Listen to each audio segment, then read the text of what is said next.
الله فاحشا ولا متفحشا.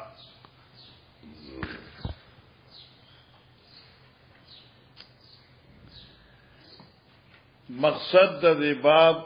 امام بخاری اخلاق عالیہ د شخص عالی محمد مصطفی صلی اللہ علیہ وسلم بیانی. نبی علیہ السلام بدگونو، بد زبان نو، بد اخلاق نو، بد عمل نو.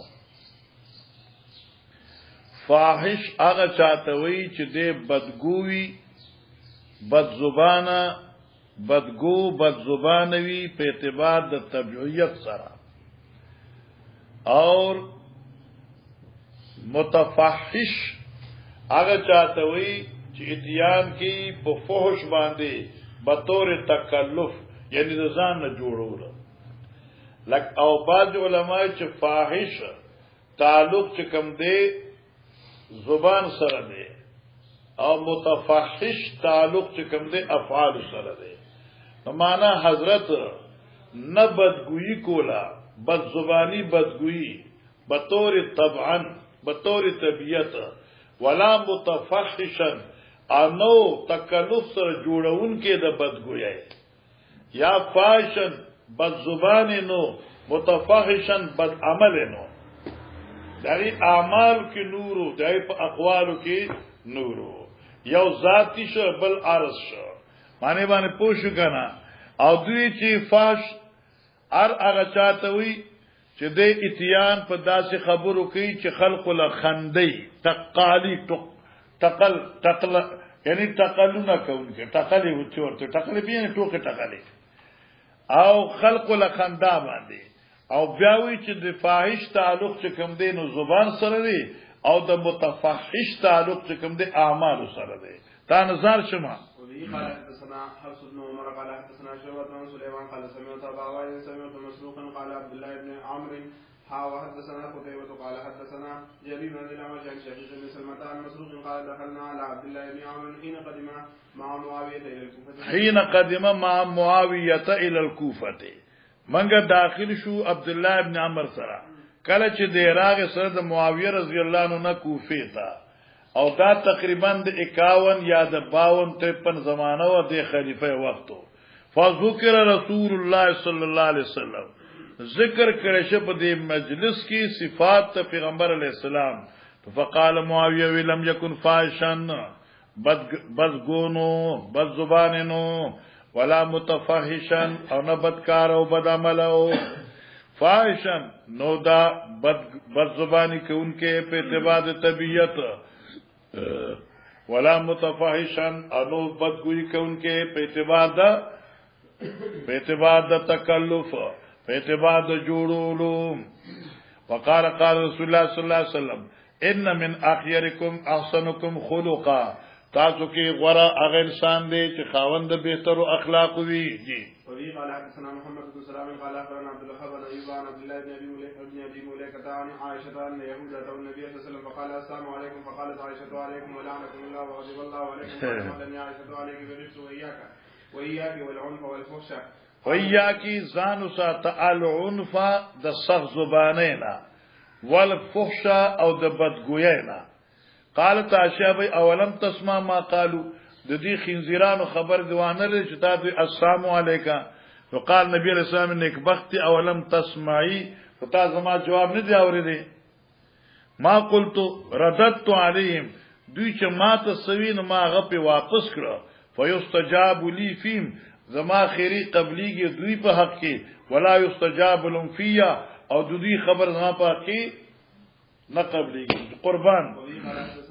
قال اخبرنا ابن وهب قال اخبرنا ابو يحيى بن سليمان عن هلال بن مسلمة عن انس بن مالك قال لم يكن النبي صلى الله عليه وسلم سبابا ولا فاحشا ولا لعانا، كان يقول يهدنا عند المعطبة ما له ترب جبينه. بس كان يقول لاحدنا عند المعطبة، وہ حضرت چې وی به یو زمنګ ته په وخت د عتاب، یعنی په وخت د غصه کېدو، چې کله به غصه شو نو سره به ما له ترب جبينه، سوچ لدیلا د دې دا تندې د پخاورو کې ککر شي. اوس د دې بره حاشیه دوه خبرې لیکلي، یا خو دعا ده یا بد دعا ده. د کتربت یمینو مراد تندې د خاورو کې ککر شي، خاوري شي، نو دا کلمه ده چې یقول لها العرب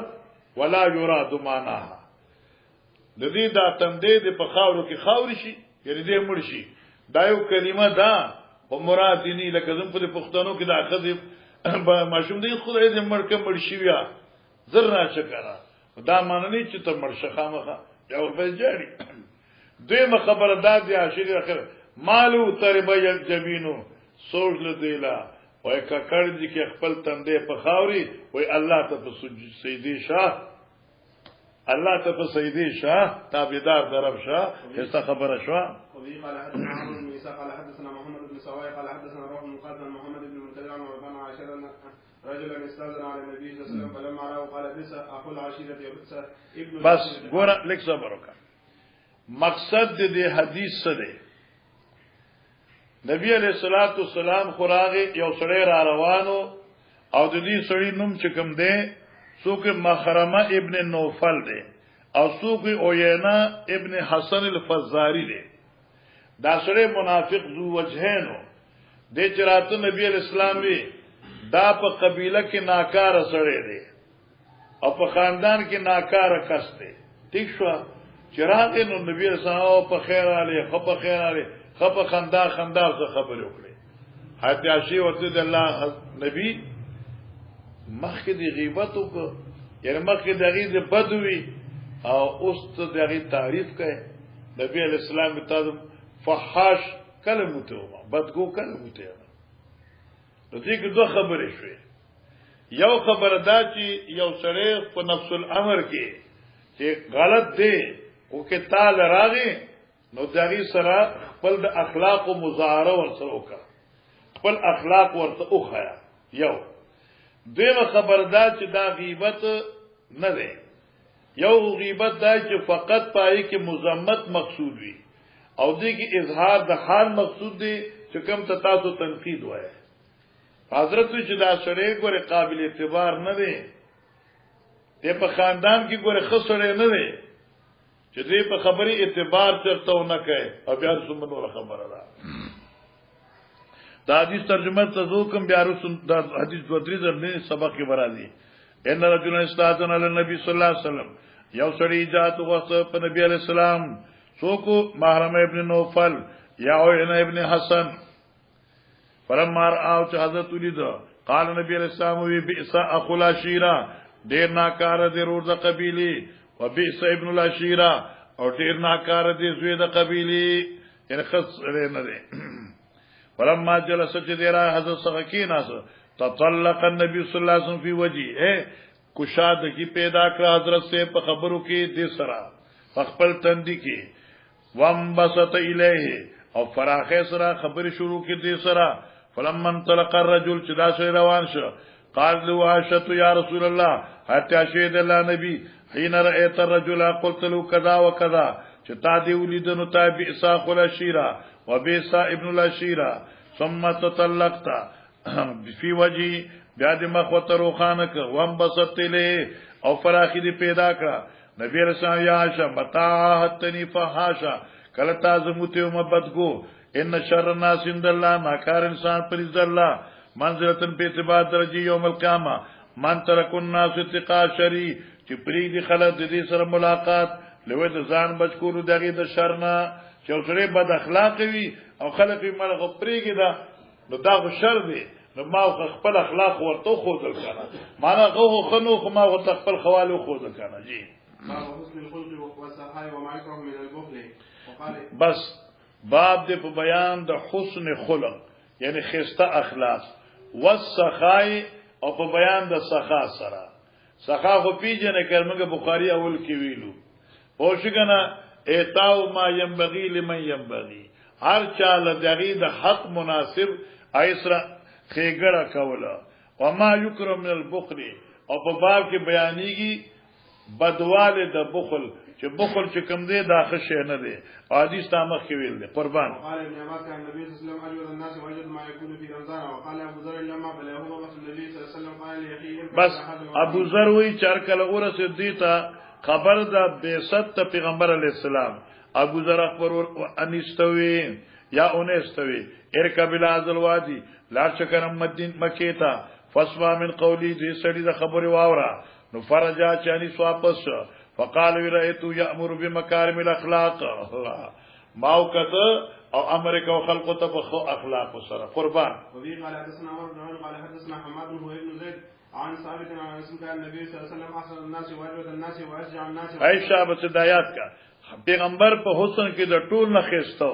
واجود الناس په سخا کې د ټول دنیا نه سخیو واشجع الناس په بادرې کې د ټول دنیا نه بادرو.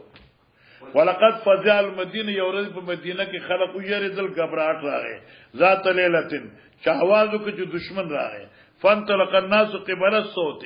خلق روان شو دغه आवाज جهت ته فاستقبلهم النبي صلی الله علیه وسلم نبی رسول الله ټول خلق را مخ روان شو قد سبق الناس الى الصوت خلق لا رستو نبی پاک د ټول نه مخ کیو او یقول نبی پاک وی لم تراو مېری گئے ووالا فرس نبی طلحه تورین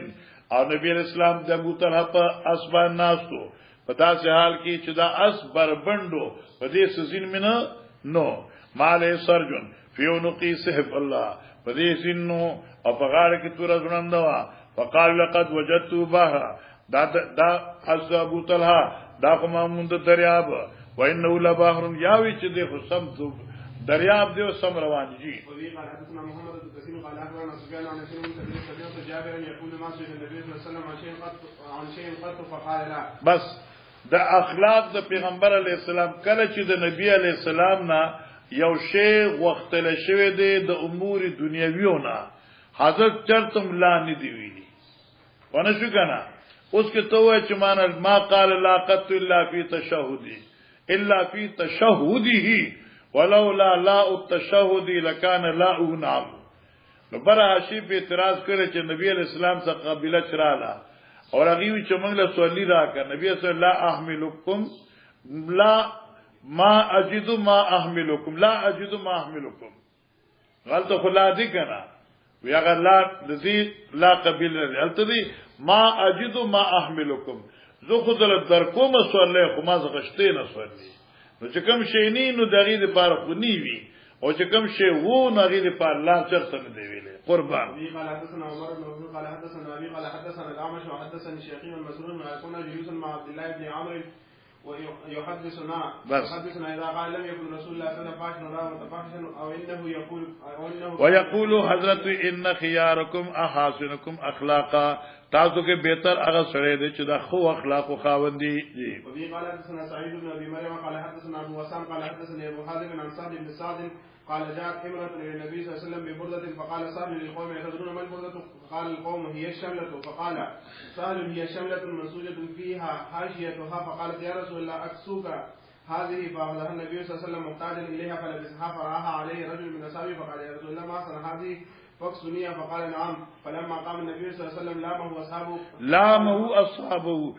یعنی دا سره صحابه ملامت کړه چې حضرت ته د زنانی صادر راوړو حضرت ته ضرورت مو ولې ته وغوښته ما احسن کین رایت النبي صلی الله علیه وسلم اخذها محتاجا اليها ثم سالته اياها وقد عرفت انه لا يسال شيئا فيمنعه فقال رجوت بركتها حين لبسها النبي صلى الله عليه وسلم لعلي اكفن فيها مطلب دا چې دا حضرت استعمال کړی دی نو زه دې برکت غواړم پدې کې برکت غواړم او حاصلو ما او دی لپاره چې دا د حضرت مستعمله کپڑا بازار له کفن کې اقدام دي. وی قال حدثنا ابو يعمر قال اخبرنا شيخ بن الزهري قال حدثني حميد بن عبد الرحمن عن ابي هريره قال رسول الله صلى الله عليه وسلم يتقارب الزمان نږدې بشي زمانہ د قیامت نخې دي. یا خدای دې مولانا صاحب توجه کوا یا خو بدای چې مال او ضرب ډیر زیاتی نو خلق باندې بدارد شپې لنډي تیریږي دغه د خوشاله وختونه ډیر کم ډیر زر تیریږي او دا پریشانه وختونه ډیر تیریږي ورنه مولانا سویل اخره ښا بیا دال چې تقارب الزمان نه مراد ده چې د قیامت نخې وي لکه دا کال نه دا به شپږ میاشتو په وي او شپږ میاشتو په درو میاشتو په وي او درې میاشتې یو نیم میاشتې په وي او بس دا میاشت په داس تیریږي لکه هفته چې تیریږي یتقارب الزمان ایامانه به دا ویل ک نور براخیږي نو حقیقتا به کمی لکه خامغستانه ماسپخینه په 3 غنټې بیا باغمنی بس 2 غنټې ماسپخینه بس مازیګر وخلا خورته پروته شروع دي وينقص العلم وينقص الشرف او دې مخوي تقارب امورنا بکم شيخه ويكسر الحرج قال وما الحرج قال القتل والقتل قال شاب قال حدثنا موسى بن اسماعيل سمع سلام بن مسكين قال سمعت ثابتا يقول حدثنا انس قال خدمت النبي صلى الله عليه وسلم 10 سنين فما قال لي اف ولا لي مسنا بس خدمت النبي 10 سنين فما قال لي اف نبی علیہ السلام ته چرته اف نو ویلی دا کلمه د زجر ده ولا لمسناتا او نه یو داسې کار چې ما کړی او ویلی چې ولې دوکړه ولا او داسې ندی ویلی ما ته یو داسې کار په باره کې چې ما نشوي الله سناتا او دې کې سوال د ټیشو کنه نه اوف ویلی نه لما ویلی نه الله ویلی دي ها او دې کې باب فضائل النبي صلی الله علیه وسلم مسلم شریف جلد ثانی کې راځي التراضی چې انس رضی الله تعالی عنہ چو د نبی علیہ السلام نه کال سمیا چې خدمت کړي نه کال سمیا شته او دل تراغ لس کالا نو چونکی مولانا صاحبہ اری التکی کسر نه ذکر کړي او دل ته دی جبر کسر کړي نو سکم لس کالا پورا لس کالا نو جی باب كيف يكون الرجل في اهله باب كيف يكون الرجل في اهله ماشاء الله باب دې په بیان دې خبرې چې په کم کیفیت سره پاتې کی په خپل کور کې معنی دا وا چې حضرت صلی الله علیه وسلم په کور کې به د عام خلق په شان له د کور ضرورت پورا کول او کارونه به کول ٹھیک شو او تعلم پکاري چې کور کې چې سره جوړه تا بل تني ناس بلکې د کور ضرورت چې کوم دین هغه هم کول پکار دي قال حدثنا حفص بن عمر قال حدثنا شعبة بن الحكم بن ابراهيم عن الاسد قال سالت عائشة ما كان النبي صلى الله عليه وسلم يصنع في اهله قالت كان في مهنة يعني فاذا حضرت الصلاه مخکې موږ یصنع فی اهل کار به کو په خپل کور کې کان فی مهنة الیود په خدمت ته خپل آل یعنی ضرورت کنه کا فاذا حضرت الصلاه قام الى الصلاه جی باب المقت من الله باب المقت من الله باب دې په بیان دې مسلې المقت من الله الک مقت د مقت نه غصې ته وي دلته مقا په معنی محبت ته المقت من الله الک پیدا کول خوې د محبت او خوې د مینې د الله احسان دی قربان دي قال حدثنا عمرو بن قال حدثنا ابو عاصم عن ابي جرير قال اخبرني مسلم بن قضاء نافع عن ابي هريره عن النبي صلى الله عليه وسلم قال اذا احب الله والعبد اذا احب الله العبد کل چلا مینه کې یو بنده سره نادا جبريل الله واس کې جبريل تا اے جبريل ان الله يحب فلانا الله خو غیدا فلان کې فاحببوا نتورته مینه کوا ويحب جبريل محبت شروع کړه جبريل سے فينادي جبريل في اعلى السماء اعلان في جبريل پزما اسمانونو کې ان الله يحب فلانا الله الله الله الله فلان کی سره مینه کوي فاحبوا فيحب اهل السماء ثم يذول القبول في الارض بیا کې خود شي دی لرا قبولیت پزوم د خلقو کې پزمکا نو لکه ګورا لکه یو عالمي او طاقت لنی او تاسو سره مینه او پاره ته جنگ کوي لکه استوای حسین احمد مدنی او تعالی دل نه دی حسین علی وا بچروی او تعالی دل نه دی او گنگوی انور شاه کشمیری تعالی دل نه دی او ته په مینا کوي او چې څوک ته په دې ته په جنگ کوي دا سوجه ده داغه مقبولیت عند الله دی واغه الله ستاسو په کې خېده سبحان الله باب الحب بالله اوس اشاره د ایوب خانه دغه احمد خانه اشاره د دې مسلې ته چالک الحب فی الله مینا کا دنیا کې چا سره د دنیا د چي او د روټي او د کباب په لالچ باندې نه فی الله لله الله رضا دې پاره وبه قال حدثنا آدم حدثنا شعبة قال عن انس بن مالك قال النبي صلى الله عليه وسلم لا يجد احد حلاوه الايمان حتى يحب اوه نمم یو د تاسو نه خوګواله د ایمان تر دې يحب المرء چې دې محبت کی انسان سره لا يحب الا لله چې محبت سبب صرف در الله رضا وي وحتا ان يقذف في النار او تر دې چې ورزل شي پور کې احب له دا اور کې ورزل دې ته محبوبي من ان يرجع الى کفر چې کفر تراشي بعد اذ انقذه الله دو وحتا یکون الله او تدی چې شي الله او رسول احبیل مما سواهما او شکر مولانا صاحبہ انو په خطبه کې طوالت پکار دی بیسل خطیب وانتا او په درس کې اختصار پکار دی تکدا حدیث الته وای کنه ومن یعص الله ورسوله ومن یعصهما فقد ضل بیسل خطیب انتا رایګن توجیهات یو توجیه دادا په خطبه کې طوالت پکار دی ځکه هر قسم خلق وی چې پوشي او په درس کې اختصار پکار دی نو یعصهما کې راغله یا پیغمبر علیہ السلام په کلام کې سمانه وهم د مساوات نو نشته دی ځکه سوا هما وي او د مخلوق په کلام کې امت په کلام کې وام د مساوات راتلی شي ځکه بیسل خطیب ورته ویلو چلو مخکې باب قول الله تعالی یا ایها الذین آمنوا لا یسخر قوم من قوم عسى ان یکونوا خیرا منهم باب دې په بیان دې قول د باری تعالی چې الله وي مؤمنانو ټوکې دې نه کې یو قوم بل قوم سره قریب ده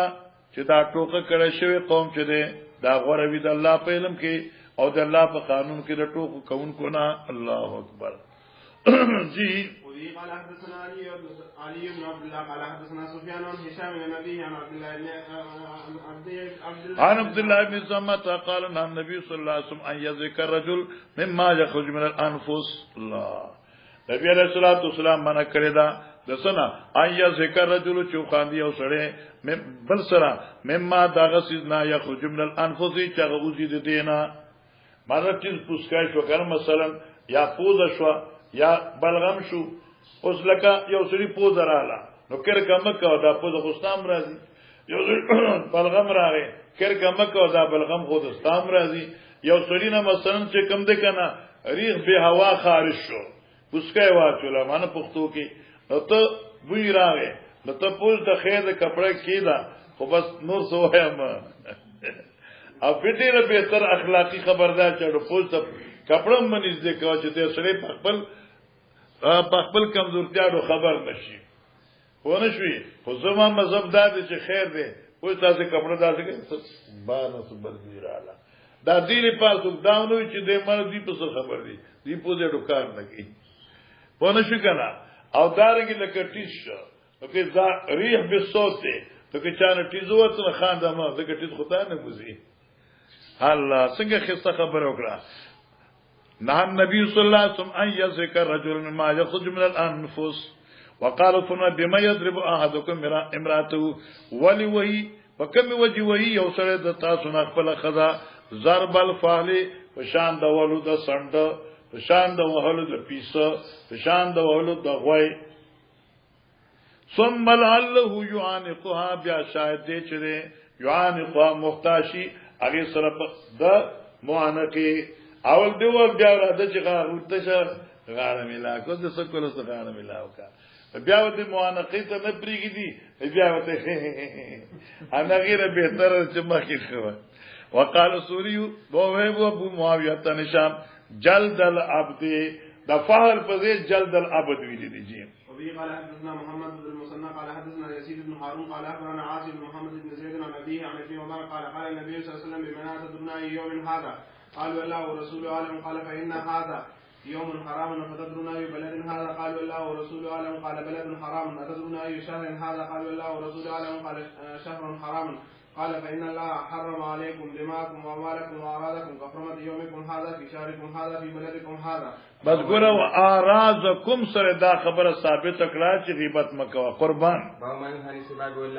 باب دې په بیان دې خبرې چې ممانعت تکنزل او دلال الکه یو مسلمان له جایز نه دی چې بل مسلمان تکنزل وکي یا مسلمان له جایز نه دي چې د بل مسلمان باندې لعنت وي قربان دې قال حدثنا سليمان بن حرب قال حدثنا شعبة بن منصور قال سمعت ابا وائل يحدث عن عبد الله رضي الله عنه قال قال رسول الله صلى الله عليه وسلم سباب المسلم فسوقنا قتاله وكفر تابه وغندرنا شعبة وفي قال حدثنا ابو معمر قال حدثنا عبد الوارث بن حسين عن عبد الله بن بريدة قال حدثني ابن يعمر ان ابا اسود الدؤلية حدثنا عن ابي ذر نزلت انه سمع النبي صلى الله عليه وسلم يقول لا يرمي رجلا بالفسوق ولا يرميه بالكفر بس ګوره دا مسله احتیاط ته چې ګوره بل روایت کې راځي لکه یو سړی چاته کافر وي یا فاسق وي نو دا سویل نه دی پکار کته بل ته کافر او فاسق وي نو کې هغه سره محل د کفر او فسق ني نو وی دا فتوا ستا پر تختی یمین یسار ته تختی چې چرته په چا فټ شي تیشوا نو کله بر لار شي بر زینی نو بیا کله کتر راشي زینی کله یمین ته لار شي زینی کله یسار ته لار چې زې ملاو نشه نو دا رامی چې چا فتوا لګولې دا په دې باندې فټ شي او دا حدیث تو ګورا لا يرمي رجل رجلا بالفسوق وشتل نکي یا نسبت نکي یو سړی بل سړی ته په فسق سره ولا يرمي بالكفر او نسبت نکي یو سړی بل ته په کفر الا ارتدت عليه مگر دا فتوا و دې فتوی لګون کی واپس کیږي کله علم يكن صاحب كذلك کې چرنوي هغه سړی وشتل شوی دغه سي کې هغه سړی فاسق ني او تا فاسق ویلی دی نو فسق بتا تراشی کا کافر نی نو کفر بتا تراشی جی قال حدثنا محمد بن سنان قال حدثنا فليح بن سليمان قال حدثنا هلال بن عدنان عن ابن مالك رضي الله عنه قال لم يكن رسول الله صلى الله عليه وسلم ولا لعن ولا سبابا كان يقول لعن من اللعنت انके سباب من کنزل کے انके جی كان يقول عند المعتبة ما له تربت يمينه قد مر قال حدثنا محمد بن شارح حدثنا عثمان بن عمر قال اخبرنا علي بن المبارك ان يحيى بن ابي كثير عن ابي كلابه ان ثابت بن الضحاك وكان من اصحاب الشريعه حدث ان رسول الله صلى الله عليه وسلم قال من حلف على مله غير اسلام فهو كما قال وليس على ابن ادم نذر فيما لا يملك من قدر نفسه بشيء في الدنيا عود دالوی مسله لا يملك معنا کتابی چې زبدا پاکستان آزاد کما نو دا پتا به نشته ده نو بعض علماء چې لکه نظر فی ما لا یملک دا نظر د سر نظر نه دی مګر دا نظر په منظر یمین د کفاره به ورکی جی ومن لعن مؤمنا فهو كقتله ومن قذف مؤمنا بكفر فهو كقتله وفي قال حدثنا عمر یعنی اشاره د ګناه کبیره دی جی قال حدثنا ابي قال حدثنا مشو قال حدثني ابي بن ثابت قال سمعت سليمان بن سرد رجلا من اصحاب النبي صلى الله عليه وسلم قال استبى رجلان عند النبي صلى الله عليه وسلم فغضب احدهما فاشتد غضبه حتى انتفخ وجهه وتغير کنزلی کول غصه شنو تر دې چې مخې سور شو رګونه پړسي درسه ډیر زیاته جی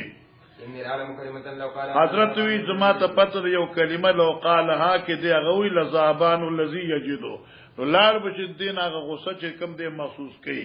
قال دی فانطلق الى رجل فاخبروا خبر کده بقول النبي صلی الله علیه وسلم وقال وقت تعوذ بالله من الشیطان الرجیم اعوذ بالله وایا فقال دی غصه شي سړی وي اترابی باسن اتپ ما بنس ګمان کده بدای ا مجنون انا عايز سليوانه ما اذا مخن الفشره دام د غصه یو خبره هغه لك اعوذ بالله غصه ختم شي بسدي خیال زه تاسو لیوانه ښکارم لڑکی کی زما د مخنه کې نه باقي باندې اثر نشو جی قال حدثنا مسلم قال حدثنا بشر بن الفضل عن حميد قال انس حدثني عباده بن سعيد قال خرج رسول الله صلى الله عليه وسلم يخبر الناس بليله القدر فتلاها رجلان من المسلمين فقال النبي صلى الله عليه وسلم خرجت لأخبركم فتلاها فلان وفلان وانها رفعت وعسى ان يكون خيرا لكم فتمسوها في التاسعه والسابعه والخامسه قد مر قال حدثنا عمر بن حسن قال حدثنا ابي قال حدثنا مشهور عن المعروف عن ابي ذر رضي الله عنه قال رايت عليه بردا وعلى غلامه بردا فقلت له هذا یو دا مخکې موږ ویل غلک وب کړه ابي ذر وی رأيت عليه بردا وما په دې باندې یو صادر ولید والا غلامي بردا او په غلامم یو صادر ابو ذر رضی الله عنه دی او غلام دی دوړ یو صادر دی او یو شان دی وما ورته لو اخذت هذا اي ابو ذر چې تخپل غلام نه صادر واخلي فلبسته او ته په ځان واچي نو كانت حلة نزابستا جوړه پوره شي معنی یاد کړه دا بستا جوړه پوره شي واعطيته صوبن اخر دې له سبل جام ورکړه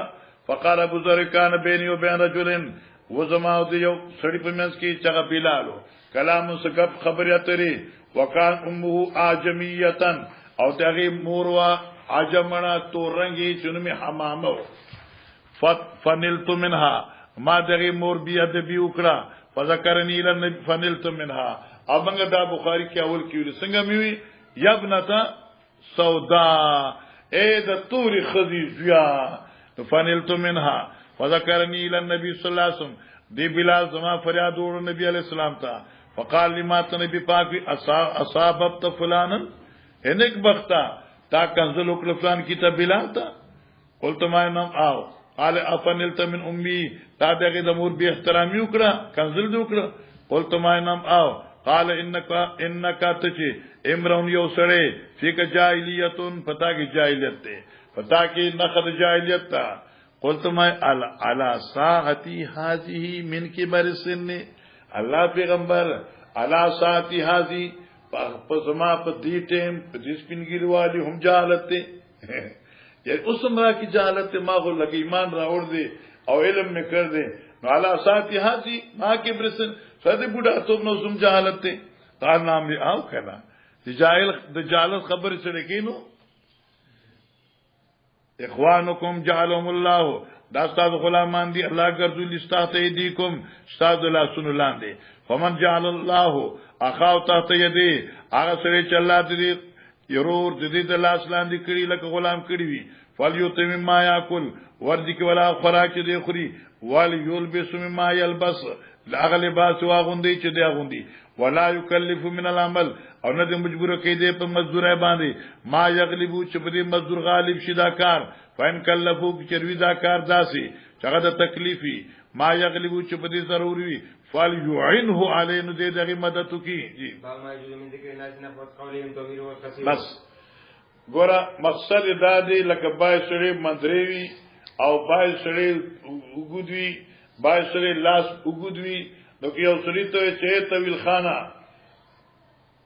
یا چاہتے ہیں قصیر خانہ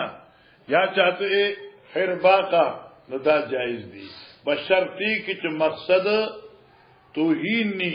او بشرطی کی چھ دے پدی صفت مشہور بھی لگ دلتے او مرگرے اس وفات اللہ دیو بخیم آیت و خلق مکی وی مکی او نمی بلو نما خلق سنت دا کل ما ورطا اے فلان کیا اے فلان کیا اے فلان کیا نغینا وردل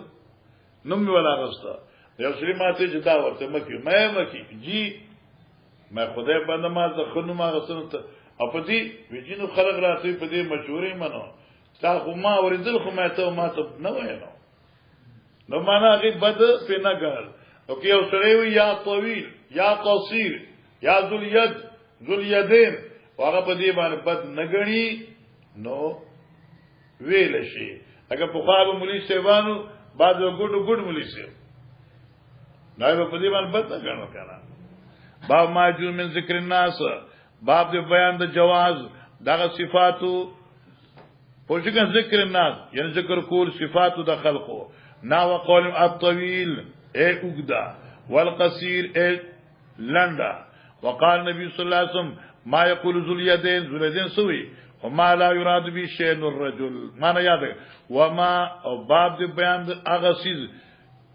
جواز دا غسیز لا یراد به چې اراده نکیږي دای په وینا شین الرجل اب د سړی لکه دا داسې الفاظ وای چې پای کې د بل سړي مقصد نه وي قال حدثنا حفص بن مرة قال حدثنا يزيد بن ابراهيم قال حدثنا محمد بن ابي هريره رضي الله عنه قال صلى النبي صلى الله عليه وسلم الظهر ركعتين ثم سلم ثم قام الى خشبه في مقدم المسجد ووضع يده عليها وفي القوم يومئذ ابو بكر وعمر فهباه يكلمه ويخرج سرعان الناس فقالوا قصرت الصلاه وفي القوم رجل كان النبي صلى الله عليه وسلم يدعوه ذا اليدين فقال يا نبي الله نسيت قصرت فقال لم انس ولم تقصر قال بل نسيت يا رسول الله صلى الله عليه وسلم قال صدق ذو اليدين فقام وصلى ركعتين ثم سلم ثم كبر فسجد مثل السجود اول ثم رفع راسه وكبر ثم وضع مثل السجود اول ثم رفع راسه وكبر باب الغيبه وقول الله تعالى ولا يغتب بعضكم بعضا الى قوله رحيم بس ګوره باب دې په بیان د غیبت یعنی باب دې په بیان د حرمت د غیبت مذمت د غیبت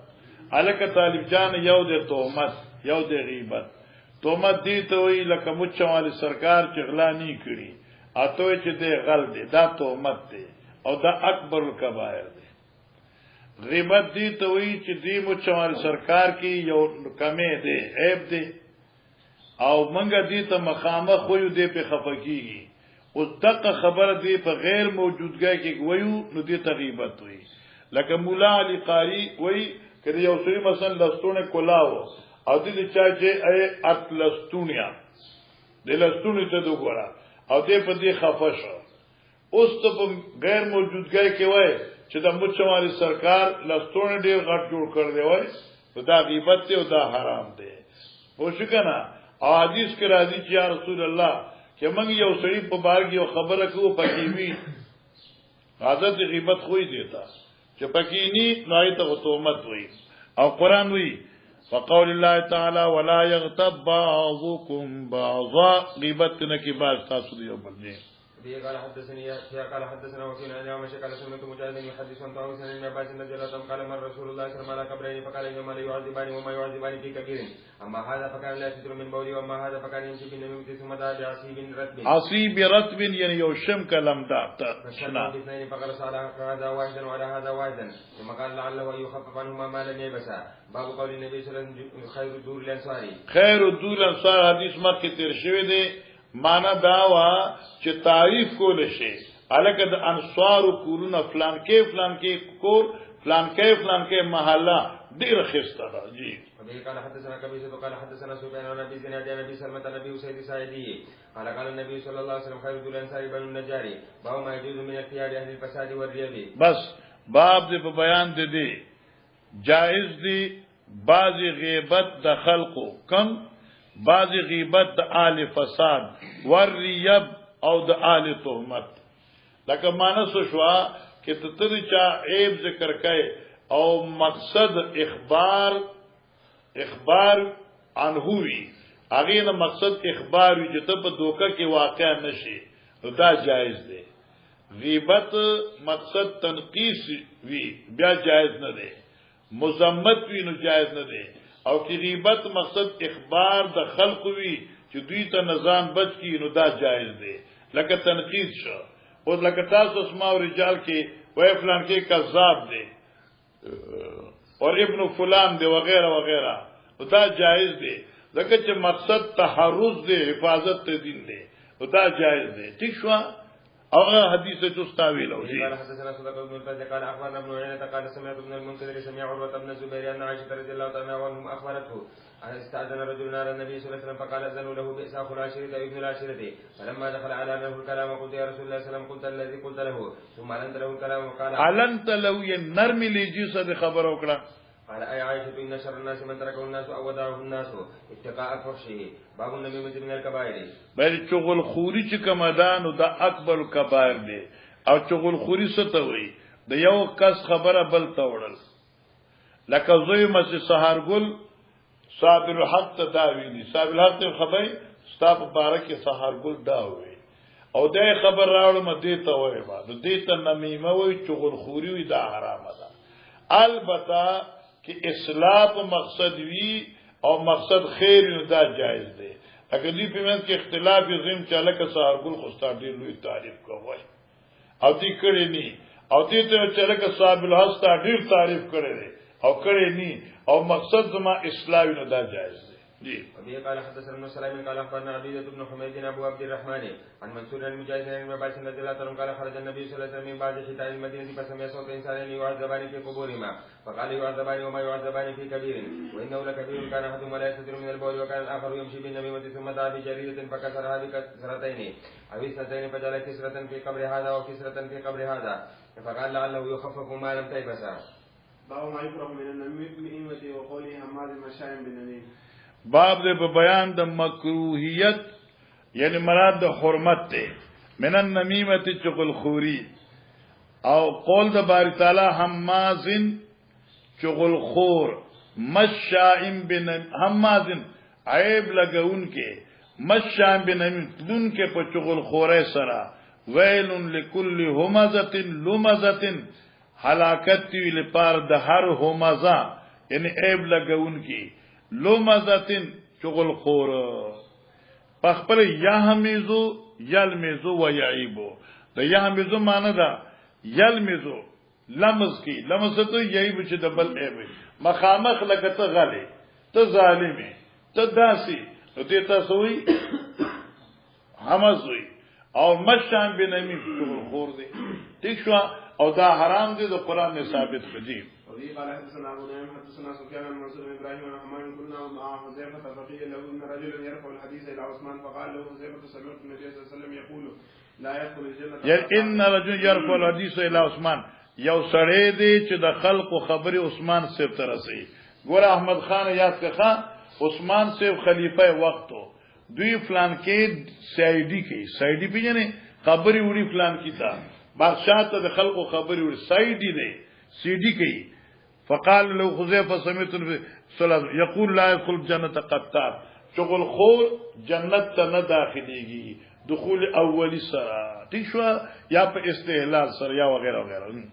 باب قول الله تعالى واجتنبوا قول الزور یعنی دروغونه اجتناب کول جی. وفي قال حدثنا احمد بن يوسف قال حدثنا ابن ابي ذئب عن المغري عن ابي هريره النبي صلى الله عليه وسلم قال من لم يدع باب من لم يدع قول الزور هغه څوک چې پرې نګړي وینا د دروغو والعمل بي او پرې نګړي عمل کول په دروغو والجهل او پرې نګړي جهالت لرا معنا بکې په یدا باندې ټول اثر دي والجهل فليس لاجه نشته د داسې سړي لره ضرورت ايدا طعام او شراب چې دې په ځامن ډوډۍ او بزمن کې روجوي قال احمد بن يونس افهمني رجل اسناده اوجګنا احمد بن يونس وی چې مال ابي زيب د دې حدیث سند یاد ک خپل استاد وی خیر استاد راته ابي زيب دا حدیث راته وی د دې سند راته یاد ک جی. باب ما قيل في ذل والحين باب د بیان دا مزمت او هغه الفاظ چې ویل شي دي په حق د ذی وجهین وکي ذی وجهین د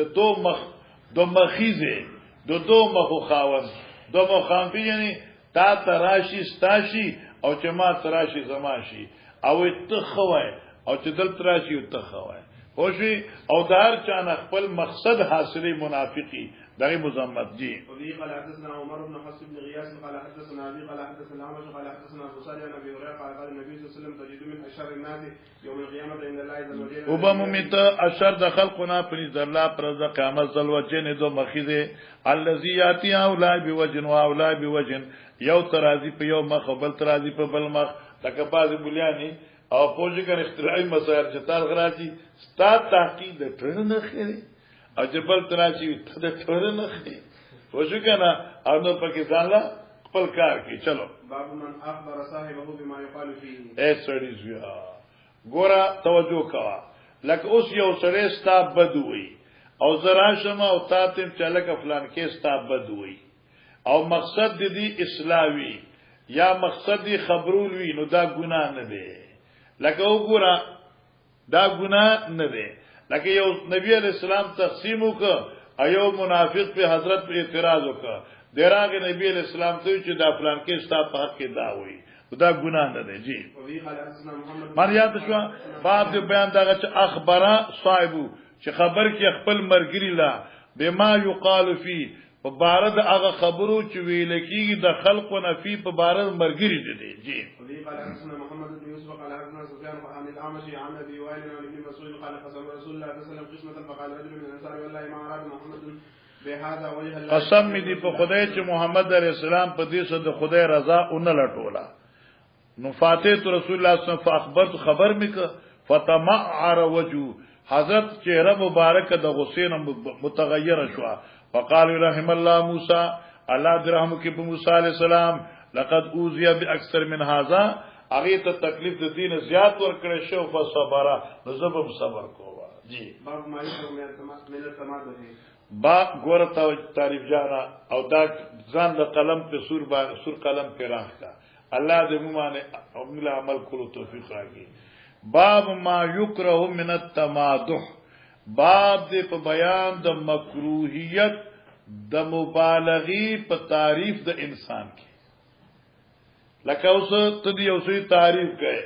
او بس لکه ولی کامل او فرض کامل او ډنګړې د کامل او فلان کې د کامل او خالص جنتی او وغیرہ کنه نو دا چې کوم دین خوان نه کوي خدای دې آسان ورکار مولانا فلان کې سي نو دا زموږ او چې تو ورته بیا نور لینونه وتړي نو دا خوند نه کوي. نو مکروه دې څه مبالغه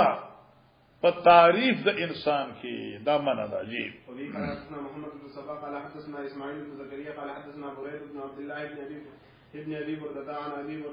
موسى قال سمع النبي صلى الله عليه وسلم رجلا يثني على رجل واذ حضرت یو سن یثنی علی رجل دی تعریف کو په یو سړي باندې و یتریه فی المدح اور مبالغه کوله په تعریف دي کې یتری د اطراء نه ډیر مبالغه کوله فقال حضرت اهلکتم تاسو دې غرق یا فرمای چې قطعتم زار الرجل تاسو دې سړي د املا ما تکړه ځکه چې دی په تکبر کې راشي چې سړی ته خود ځان خبر نه وي دوی خود درته وي چې دا خو فقيه وخت دی او متکلم زمان دی او دا خو لوی سړی دی ښه ته خود ځان خبر نه وي پکې نه خو ته دومره لوی بلوي دی په تکبر کې راشي په غرور کې راشي نو اخر کار به خراب شي جی وبه قال حدثنا آدم قال حدثنا شعبة بن خالد بن عبد الرحمن بن أبي بكر عن أبيه أن رجلا ذكر عند النبي صلى الله عليه وسلم فأثنى عليه رجل خيرا قال النبي صلى الله عليه وسلم ويحك قطاطا بس ډیر تعریف یو غا ډیر تعریف یو کنازت ویحک قطاطا عنق صاحبک نیک بخت غصه دکړه د مرګری غوست کې د مرګری سټ یعنی سټ دی ولا غوس کې مې مرز کا یعنی په مصیبت کې دی واچو یقول مرارا حضرت دل بار بار وی بیا انکان احدکم مادهن کی وی دی او د تاسو نه تعریف کوونکې لا محالت ده بل خامخه کی تعریف کین وایا فلیقول احسب کذا وکذا وایا زما ګمان دی چې د داسې دی وین کان یورا انه کذالک اگر چې دې ګمان کې چې دغه څه دی واسیب علی الله او حساب په الله باندې دی ولا یزکی الله احد ندی پاک یو کس ندی پاک یو کس په الله باندې بل کس لرا لا یزکی علی الله احد تزکیه مکه په الله باندې بل چا ځکه الله ته پته ده چې دې په څومره وبو کې دی وقال وهب ان خالد ویلک یعنی وی حق په دې ویلک دی انا پوښ کنه مولوی سیما جی باب من أثنى على آدم بما يعلم وقال سعد ما سمعت النبي صلى الله عليه وسلم يقول أحد يمشي على الأرض إنه من أهل الجنة إلا لعبد الله بن السلام. ګورا باب دې په بیان د اسمن اسنا بیان دغه چې اسنا چې تعریف کی الا حدن په یو کس بما پاغسی یعلمو چې دې ته پته وی چې دې کې دا کمال دی الکه کې تا ته معلوم وی چې دې زید کې واقعي بهترین قاری دی بهترین حافظ دی او ښه عالم دی نو کې ته هغه وای نو جرم نه دی ٹھیک شو مولانا صاحبہ لکه مثال ما سمعت النبي صلی الله علیه وسلم یقول ما نو ارد نبی علیہ الصلوۃ والسلام نا چې ویل پاد یو کس یمشي علی الارض چې روانو په دې ځمکه انه من آل جنتی چې دې جنتیان نه دي الا لعبد الله ابن السلام اوس وکیدا یعنی دی وی چې عبد الله بن سلام په حق کې چې د جنتی دی دا خبره ما د بل چا په کې نه دا اورېدې یا خدا خاص دا په بار دي چا جی د سعد یو یادال چې عشره مبشره بالجنه اغیله خو په یو ځل اعلان د جنت شوی دی او یک دغه هو کله وعد الله الحسنا لکنا جی وبه قال حدثنا علي بن عبد الله قال حدثنا سفيان قال حدثنا موسى بن عقبة عن سالم بن النبي ان رسول الله صلى الله عليه وسلم حين ذكر في الازار ما ذكر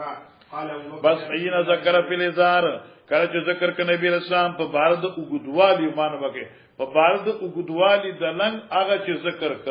چاله کرلنګ وګدول تکبر دی غرور دی وغیرہ وغیرہ نو قال ابو بکر یا رسول الله اے د الله نبی ان ازاری يسقط من احد شقه کله کله چې به خیال شم زما دالنګ یو طرف نه راوګد شي قال انك لست من مرتد متکبرون نه تما تمالجی باب قول الله عز وجل ان الله يأمر بالعدل والإحسان وقول انما بغيكم على انفسكم وانظروا الى ينصركم بس الله بیشک الله امر کې په انصاف سره او په احسان او الله کریم فرمایي انما بغيكم بیشک سزا د ظلم تاسو چې د اعلی انفسکم په ګناون په نفس تاسو باندې دي ومن بغي علیه او ذکر داغه چا چې زیاته وشي په دې باندې لا ينصرنه الله فخامخ الله دې مظلوم امداد کوي وترک آثارت الشر علی مسلمین او کافرین او پر خودل داغه اثر د شر یعنی سزا د شر په مسلمان باندې یا په کافر باندې جی وبه قال حدثنا الحميدي وقال حدثنا سفيان وقال حدثنا عائشة وعن أبيه عن عائشة قالت مكث النبي صلى الله عليه وسلم كذا وكذا يخيل إليه أنه يأتي بس هغه دغه دا حدیث موږ مخکې ویل تکړه شو وقال لي ذات يوم يا عائشة إن الله أفتاني في أمر استفتيته فيه أتاني رجلان فجلس أحدهما عند رجلي والآخر عند رأسي فقال الذي عند رجلي للذي عند رأسي ما بال الرجل قال مكروه يعني مصروف قال ومن صبه قال لبيد بن عاصمة قال وفيما قال في جف طلعة ذكر في مشت ومشاقة تحت رعوفة في بئر زيروانة. فجاء النبي صلى الله عليه وسلم فقال هذه البئر التي أريدها كأن رؤوس نخلها رؤوس الشياطين وكأن معها نقاط الحناء. فأمر به النبي صلى الله عليه وسلم فأخرج. قالت عائشة فقلت يا رسول الله فهلا تعني تنشرت؟ فقال النبي صلى الله عليه وسلم أما الله فقد شفاني وأما أنا فأكره المسير على الناس شرا. قال ولبيد بن عاصم رجل من بني زريق حليف ليهودا. باب ما ينهى عن التحاسد والتدابر وقول يوم شر حاسد إذا حسد. باب ما ينهى عن التحاسد باب د بیان د ممانعت د ضد کول نه یو بل سره تحاسد ضد به یو بل سره نه کوي والتدابر او اظهار د مړخوا د یو بل نه په صورت اړولو د مخ د یو بل نه از تدابر معنی شا اړول یو بل ته هغه په دې معنی کې نه دل پر ماغه نه اجتناب وکړه او تدابر دي ته وی اظهار د نفرت ته بلنا اګه ستا چا نه لګي مرته کې یا مردا څه شاوته واړي یا اظهار د اعراض کې نو معنا تدابر مکوي محبت کې پاتې کیږي. وبه قال حدثنا بشر بن محمد قال اخبرنا عبد الله قال اخبرنا مامر عن حمام بن منبه عن ابي هريره عن النبي صلى الله عليه وسلم اياكم والظن فان الظن اكذب. اياكم والظن ځان اوساته تاسو د بدګمانۍ نه فإن الظن اكذب الحديث ځکه دا ځن چې کوم دی دا ډیره دروغجنه خبره ده. اكذب الحديث سمانه ډیره دروغجنه خبره بدګماني. ولا تحسسوا مکهګه بل پسې معنی تحسس پیږي چا پسې کېګه ما لکه چا بدی وای. ولا تجسسوا عمل ټوي عيبونه د خلقو. ولا تحاسدوا اظهار د حسد مکوي. ولا تباغضوا بغض مکوي. ولا تدابروا یو بل تشام ما اړوي یا نفرت مخکاره کوي. وكونوا عباد الله اخوانا او شهد الله بندگان یو بل سره رونه لکه موږ په دې عمل دې کنده خیر سره الله دې عمل کولو توفیق راکړي. قال حدثنا ابو اليمان قال اخبرنا شيخ بن الزهري قال حدثني انس بن مالك ان رسول الله صلى الله عليه وسلم قال لا تباغضوا ولا تحاسدوا ولا تدابروا وكونوا عباد الله اخوانا ولا يحل لمسلم ان يهجر اخاه. او جائز نه لپاره دی مسلمان چې پری دي ضرور خپل رضایت درې ورځونه. باب قول يا ايها الذين امنوا اتقوا كثيرا من الظن الايه. باب د بیان د تفسیر د قول د باری تعالی چلا اے ایمان والو ځان بچکه د ډېرې بدګمانۍ نه. قال حدثنا عبد الله بن يوسف قال اخبرنا مالك عن ابي الزناد عن الاعرج عن ابي هريره ان رسول الله صلى الله عليه وسلم قال اياكم والظن فان الظن اكذب الحديث ولا تحسسوا ولا تجسسوا ولا تناجشوا ولا تحاسدوا ولا تباغضوا ولا تدابروا وكونوا عباد الله دا ټوټی کې دی په دغه کې ویلې په یو سا کې نو 10 روپے د ورزولې خان باب ما يكون في الظن باب د بیان دا ګمان ټیک شو کنه باب د بیان ګمان ګور مولانا صاحبہ یو خو بدګمانی دا اکذب الحدیث دی او یو نیک ګمانی دا د مسلمان شان سره مناسب ده. کله یو مسلمان نقصان ته نی معلوم نه لیدلې نو هر مسلمان باندې د خپل طرف نه خو ګمان وکړه. جی وذي قال حدثنا سعيد بن عفير قال حدثنا ليس بن خير عن ابن شهاب بن عروة عن عائشة قال النبي صلى الله عليه وسلم ما أظن فلانا وفلانا يعرفان من ديننا شيئا. وقال ليس كان رجلين من المنافقين. بس ګوره لکه مطلب دا شو دینه دا معلومه شو احمد چې جرحه مجهوله جائز ده. لا یا یو سړی دی چې واقعي په حقیقت کې یو شی پکشته جائز ده. لکه رسول الله صلی الله علیه وسلم په زمانه کې دو منافقینو او نبی علیہ السلام ما اظن فلانن و فلانن زما ګمان نشته په فلان کی باندې یعرفان من دیننا شیئا چاغي ته زموږ د دین څخه خبره معلومه یعنی ای د دین نه سندې ځکه کړي نو کته یو وای یا زما په ګمان نه راځي چې دا سړی په سبق پوښي وي دا څه عیب نه ده. وبه قال حدثنا يحيى بن بكير قال حدثنا ليس بهذا وقالت دخلت علي النبي صلى الله عليه وسلم يوما فقال يا عائشة ما أظن فلان وفلان يعرفان ديننا الذي نحن عليه باب ستر المؤمن على نفسه. بس ګوره مولانا صاحبہ د پیغمبر علیہ السلام عجیب خبره زېما چې سره یو حدیث وی اسی کنه آسان وی بیا دې وی سوچته کوي ګوره دا حدیث د پیغمبر خود الله پیغام دی کنه په خلی د نبی علی السلام دی مقصد د حدیث دا دی چې یو د ګناه کول دا خود ګناه دی یو بیا د خپل ګناه اظهار کول دا په ګناه دی ٹھیک شو مقصد د حدیث دا دی چې یو څنګه سو ګناه شوی الله په پرده راوښتي نو دې د خپل هغه ګناه خلقو ته نخ کار کوي ځکه دې کې څه کمال خو نه دی کمال خو په عمل کې ځخ کار کوي کنه جی باب دې په بیان د پردي اچولو دیو مسلمان په خپل ځان باندې معنی دارا عن ابن أخي ابن شهاب عن ابن شهاب عن سالم بن عبد الله قال سمعت أبا هريرة يقول سمعت رسول الله صلى الله عليه وسلم يقول كل أمتي معافا إلا المجاهرين بس كل أمتي معافا زما هر امت چې کوم دې معاف کړی شوی دی الا المجاهرین سوا دغه چانه چې احکار کوونکې د ګناونو دي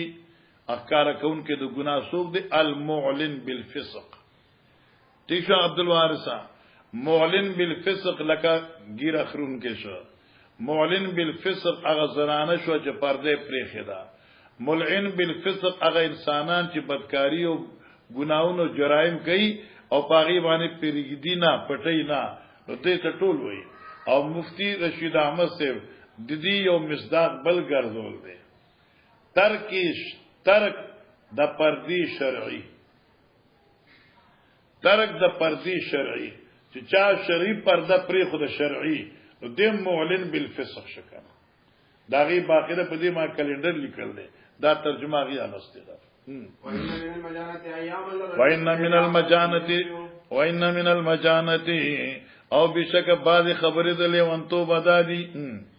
ايام الرجل بالليل يعمل ثم يصبح وقد ستره الله فيقول يا فلان عملت البعض یو سره د شپې یو کارو کی بیا سار شي په داسې حال کې چې الله په پرده راوستي وا او بیا چې فلان کې ما خو ماقام داسې کړو وقد بات دیش پتی را کړی وا یستر ربه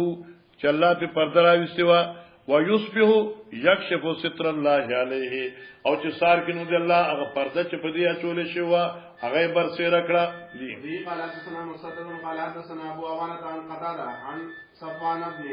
محرز ان رجلا سال ابن عمر كيف سمعت رسول الله صلى الله عليه وسلم يقول في النجوى قال يدنو احدكم هغه حدیث مګه مخ وی لخوا نجوا سرګوشي د قیامت صدا فرمایي يدنو احدكم من ربي نذيب شيو د تاسو خپل الله ته حتا يزع كنفو عليه ترضي چې الله په پرده واچي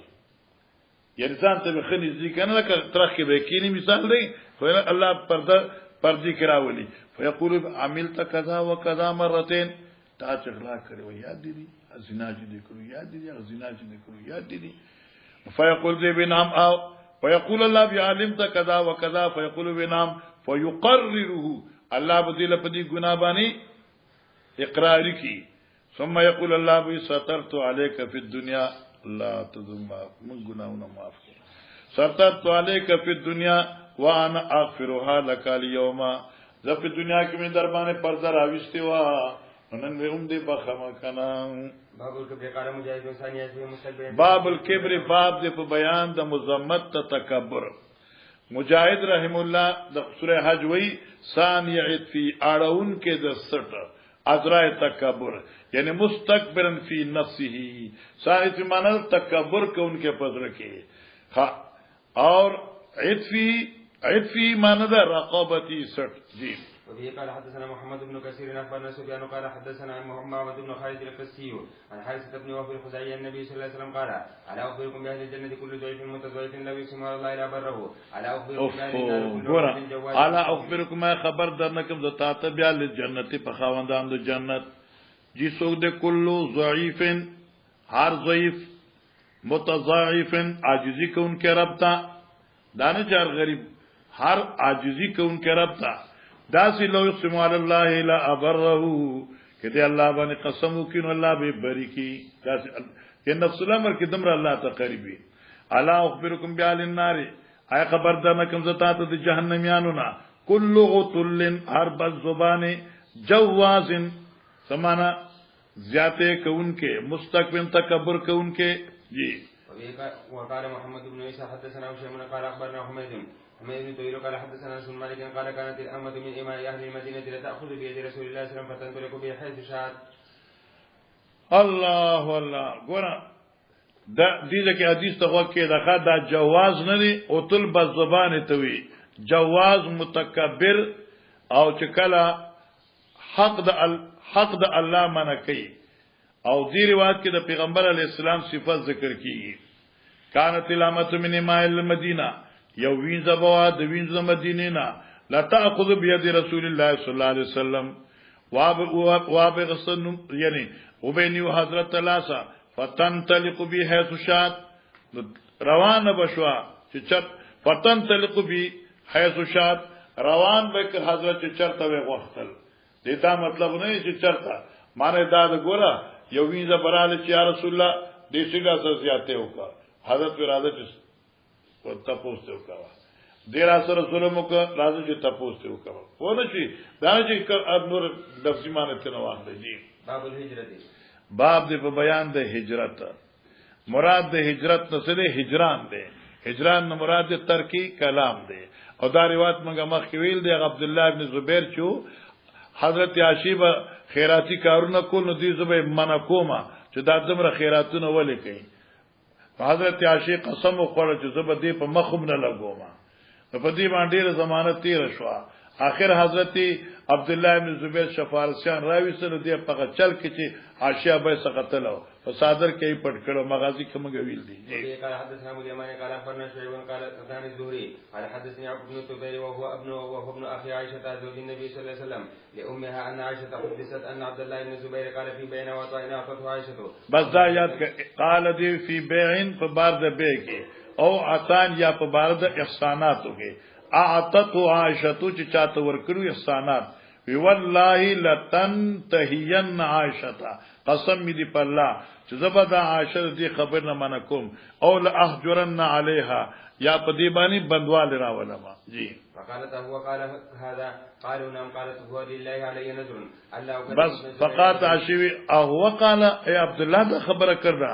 وی نام او قات عاشوی هو لله علي نذر دا ما باندې الله باندې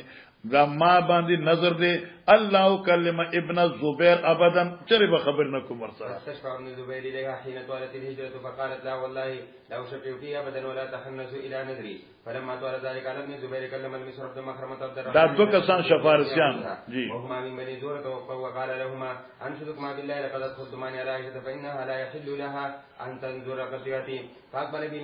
المسور وعبد الرحمن مستمرين بيدتهما حتى استاذن على عائشه دوی صادر لاندې پټ کدن نه بوته قال السلام عليكم ورحمه الله وبركاته انا ادخل قالت عائشه ادخلوا قالوا كلنا قالت نعم ټول راشي جی ولا تعلم ان ما ابن الزبير فلما دخل ابن الزبير الحجاب فاعتنق عائشه بس ګور دین معلوم فلما دخلوا چې دوی کمرې ته لاړل داخل ابن زبیر الحجاب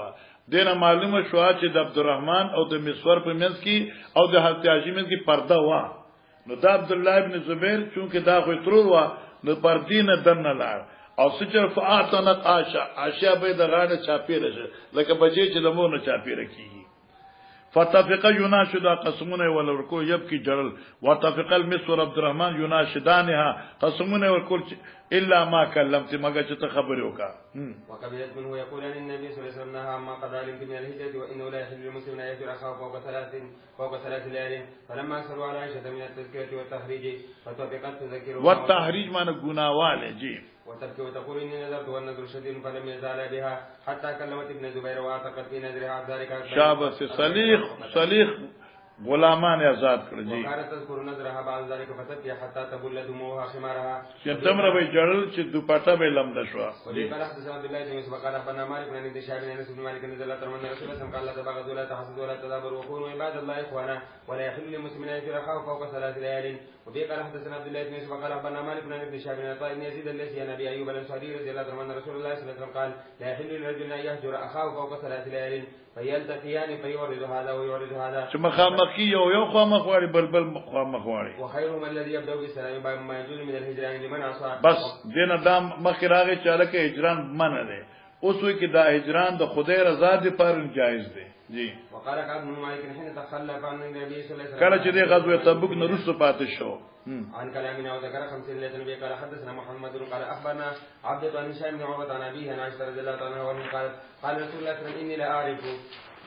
غضب کې دستا غصه پی جنما ورضا کې ستا خوشحالي پی جنما قالت قلت وكيف تعرف ذاك يا رسول الله صلى الله عليه وسلم قال انك اذا كنت راجعه قلت بلى ورب محمد وان كنت ساكتا قلت لا ورب ابراهيم قالت قلت لا قلت اجل لست اهاجر الا اسمك ما شاء الله ما شاء الله طارق